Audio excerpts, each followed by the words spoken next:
Queen of all media na si Kris Aquino, cancer-free na pero life-threatening ang tatlong autoimmune conditions niya.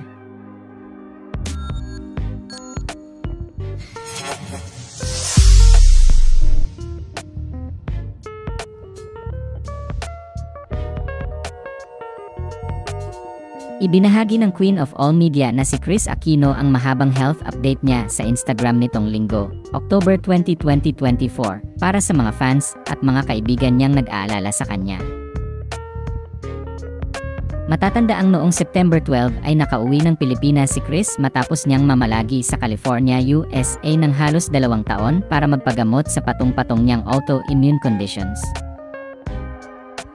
Ibinunyag ng TV host sa kanyang post nitong linggo ang pagkaka-confine sa kanya sa ospital pagka-uwi niya sa bansa.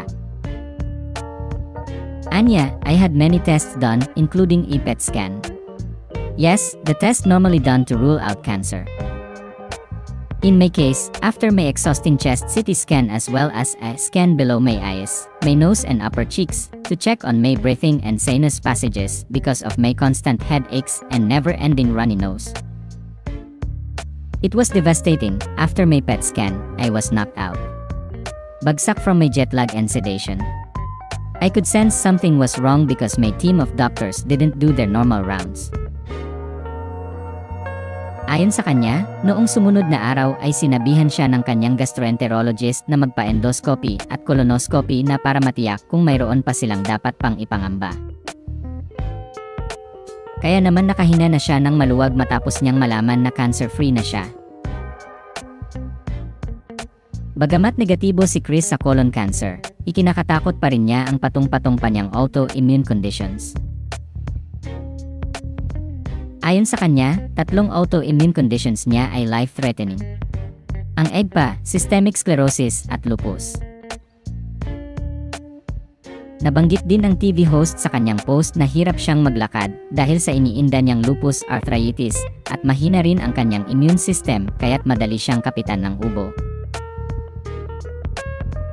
Gayunpaman, ipinangako niya na hindi siya susuko sa laban niya.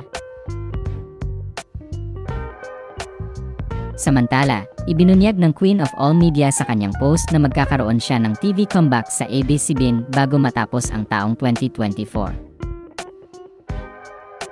Binigyang linaw din niya ang ilang mga haka-haka tungkol sa kanyang love life, pati na rin ang napipintong pagpapakasal niya sa kanyang jowang doktor na si Dr. Michael Padlan. Ayon sa kanya, hangga't hindi pa sila nag-exchange ng vows ng kanyang jowa sa isang very small wedding ay pinipili niyang panatilihing pribado ang kanyang relasyon.